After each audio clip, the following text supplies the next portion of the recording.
Hello, আসসালামু আলাইকুম। আপনাদের শখের রান্নাঘরে স্বাগত।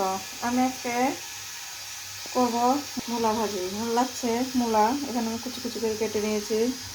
লাগছে পেঁয়াজ, একটু রসুন কুচি, হলুদের গুঁড়া, কালো জিরা, শুকনো মরিচ, লবণ আর কাঁচামরিচ এবং তেল।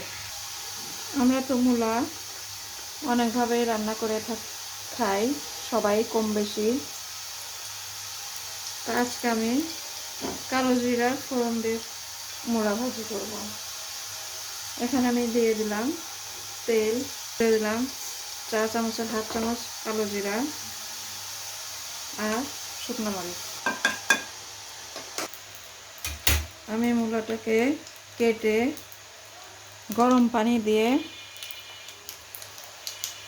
আধা ঘন্টা ভিজিয়ে রেখেছিলাম। তারপর আমি আবার ঠান্ডা পানি দিয়ে ধুয়ে তবে এটা ভাজি করছি। এভাবে যদি আমরা ভাজি করি তাহলে মূলার যে গন্ধ, সেই গন্ধটাও থাকে না।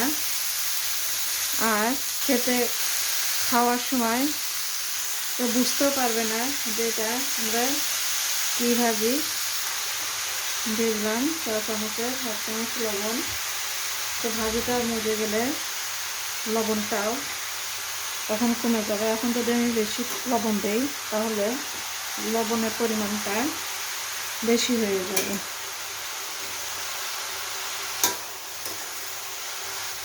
আসলে রান্না তো কম বেশি আমরা সবাই পারি,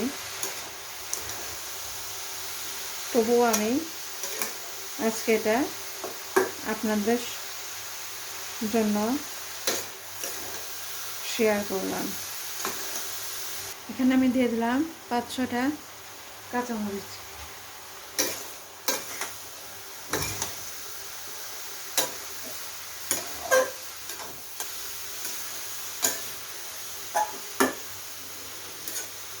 আমি পেঁয়াজ কুচিটা পরে দিব, কারণ আমি ভাজিতে পেঁয়াজ কুচি সবসময় একটু পরেই দিয়ে থাকি। তোকে আমি ঢেকে দিলাম কিছুক্ষণের জন্য। আমি মূলা ভাজিটাকে এখন আলগা করে দিয়েছি, জলটাও স্বাভাবিক ফ্লেমে আছে।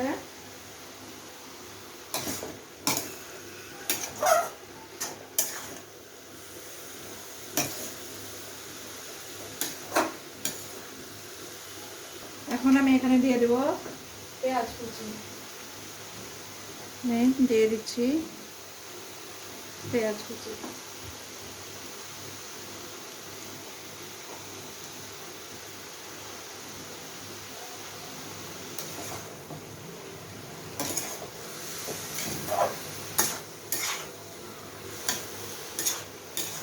দিয়ে দিচ্ছি 1 মুঠ পেঁয়াজের ফুল বা পেঁয়াজ কলি।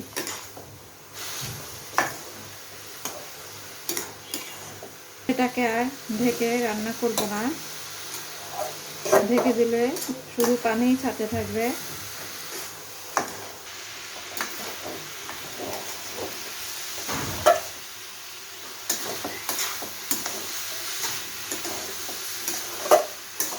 এভাবে মূলা ভাজি করলে আমরা পেঁপে ভাজি, ওলকপি ভাজি যেমন হয় ঠিক তেমনটাই হবে। ভাজিটা অলমোস্ট হয়ে আসছে।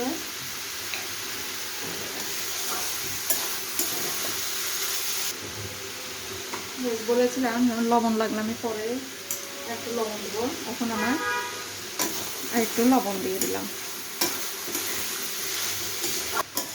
আমি সবসময় যেভাবে রান্না করি সেই রান্নাটাই একইভাবে করে আপনাদেরকে দেখাই। এখন আমি দিয়ে দিলাম ধনেপাতা কুচি।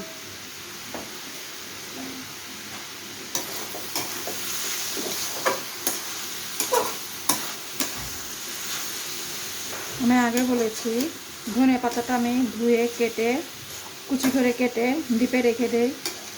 এতে করে ধনে পাতা নষ্ট হয় না আর স্বাদেরও কোনো রকম অন্যথা হয় না, স্বাদটাও একদম পারফেক্ট থাকে।